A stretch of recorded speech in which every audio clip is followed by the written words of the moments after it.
Lots going on right now in the current economy. A lot of people are freaking out because interest rates are super high, which means that returns are inevitably going to be lower. And this really applies to any form or niche of real estate. This is going to be flipping, this is going to be Airbnb. Really across the board, every single niche is experiencing lower returns. But there are certain niches where you can still crush it and still get really, I think, an equally great return.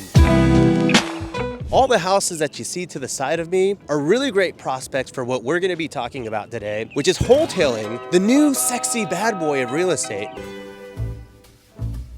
Just kidding, it's not all that new, but it is really sexy, and I'm really fascinated by this because it allows you to buy a property, and instead of doing an extensive rehab and dumping a ton of money into said property, you put very little money into the asset, which is really a complete, I don't know, because of buying and putting extensive rehab, you put very little money, you put very money into the asset and still turn, okay, yeah, I got it. Because it allows you to buy a real estate asset like a house, and instead of doing an extensive remodel and dumping a ton of money into the property, you can actually put far less money into it and still turn a huge profit. So for those of you that want to get into real estate and you've been complaining about interest rates and you're like, I really want to get in, but I don't have a ton of money to do an extensive remodel, but I want to make a ton of money doing it, this is going to be the episode for you, and I highly encourage you that you stick around until the very end, because I'm actually going to be talking to an expert that makes 7 figures doing this every single year. And he's going to take us through the entire blueprint on how to execute this strategy. So what is wholetailing? I know you're probably like, you're saying this word, Rob, I don't know what it means, and I'm not convinced you know what it means. So let's break it down for those of you that are completely new to this concept. Wholetailing is basically a mix of wholesaling and then a mix of retail, right? So you're wholetailing. All right, hold on, slow down, Caleb. When you walk fast, you assume that I know what I'm talking about. I'm working this out. So think about it this way. It's wholesaling meets a fix and flip, all right? So wholesaling, in case you're not familiar with that concept, is buying a property off market, usually under market, far below under market, and then that wholesaler that got that property under contract then sells that property to someone that's gonna fix and flip that home, and they make what's called an assignment fee.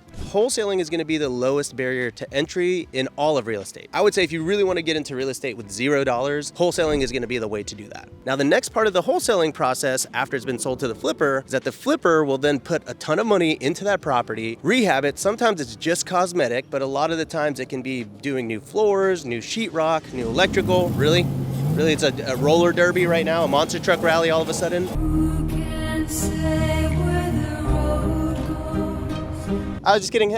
A lot of the times the flip is not cosmetic though, and it requires doing foundation work, new electrical, new plumbing, new roofs, new sheetrock, everything like that, right? And so that takes a lot more work and a lot more capital, but typically because of the work, the capital, and the overall effort that it takes to get that property up to market condition, there's gonna be a much larger profit for doing so. For example, I'm actually flipping a property in Austin, Texas right now that's gonna require $144,000 to get it up to market condition. And we're talking about a full-on gut job, a lot of work, and honestly, I'm not 100% sure that the profit is going to be worth it for the amount of work that we're putting into that property, but we'll find out in about 6 to 9 months. And that's where the beauty of wholetailing comes in, right? So wholetailing is effectively, you buy the property wholesale. A lot of the times you're the wholesaler in this situation, and instead of assigning the contract or the property to the flipper, you just keep it, you close on said property, and you lightly clean it. You do a very light renovation on the inside, nothing too extensive or too crazy. I wanted to quickly clarify that lightly cleaning a property is really just one side of the spectrum. But with wholetailing, basically what you're trying to do is make the home inhabitable so that the property can qualify for FHA or conventional loans. So this means that the property would need things like appliances and all major issues addressed, like a giant hole in the ceiling.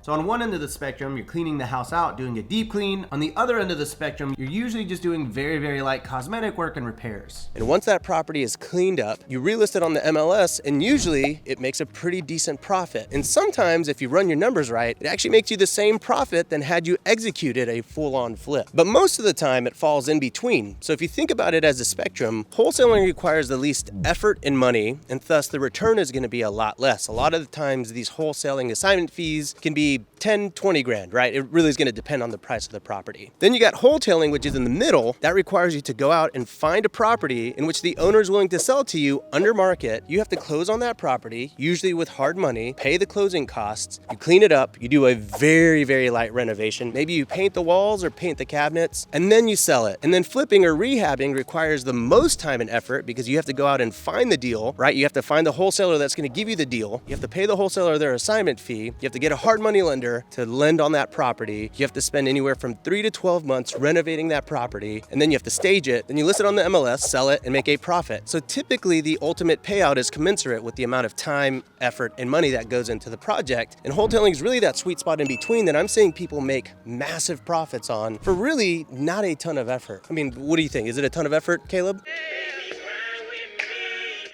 Nope. Okay. Thank you. Appreciate it. Now let's talk about the financing piece of this, because this may have confused you, but if you were paying attention, wholetailing actually requires you to close on the property when you get it from the initial buyer wholesale. And then it requires you to list it on the MLS and close again. So that means you are paying 2 sets of closing costs, which isn't particularly cheap. Closing costs can be thousands or tens of thousands of dollars, right? So you have to factor that into your calculations and your analysis when you're running the number to make sure that the closing costs aren't completely tanking your profit and your returns. So as I said at the beginning of the video, I've got a buddy that's making a ton of money doing this, so I actually want to hop into the studio, give him a call, and have him explain exactly how he does it. Maybe we'll even get him to tell us how much he made last year doing it. You never know.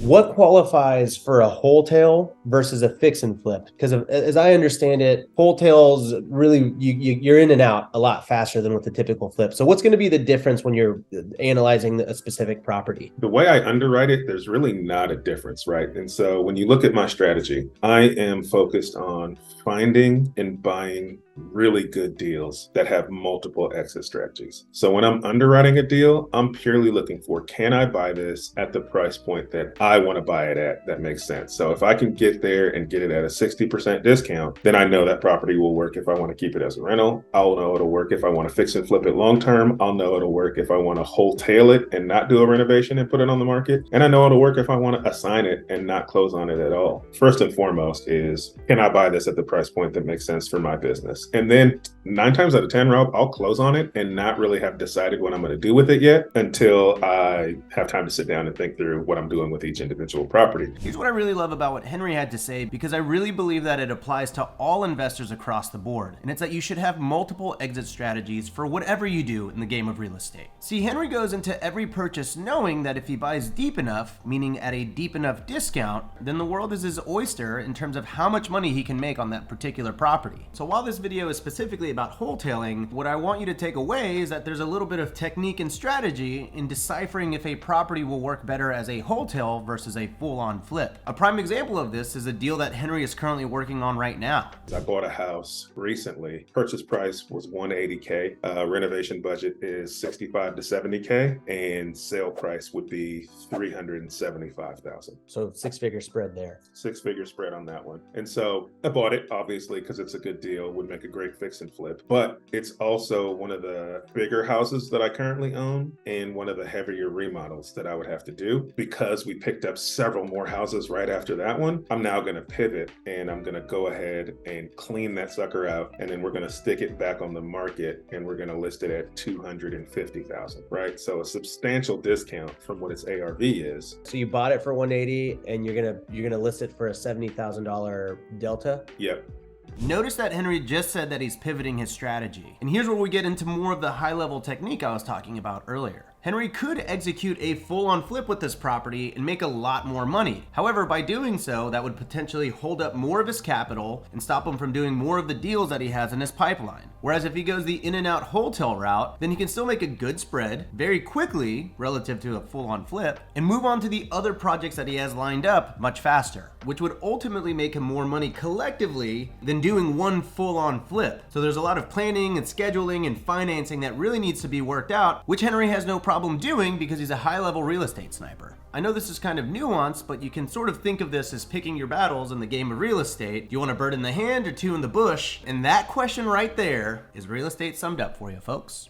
The idea is, yeah, we'll list it there. I don't have to renovate it now. It keeps my contractors from having to do this long project, and I can focus on the smaller projects that are going to get me that I can get the big flips from. And there you have it. That is Wholetail 101, which is a mixture of wholesaling and retailing, aka flipping, rehabbing. And I think this is a really great viable option for getting into the flipping game without going all in. You know, I know a lot of you are scared about getting into flipping and then dumping in 6 figures into the remodel, and then you're not really even sure if you're going to make the money. Personally, I think wholetailing is a great way to get your toes wet. And And honestly, if it works for you and you're able to pull this off time and time again, it seems like many instances you may not even ever have to go the flipping route, which is like kind of like a pretty sweet gig because you'll save a lot of time and make a pretty decent profit doing it. So what do you think? Is this a niche that you want to try? Is this a niche that I should try? Should I document the journey on YouTube? If you think so, leave me a comment down below. And as always, I'll probably make the video if you guys want me to. Catch you on the next episode of Rob Help. All right, bye.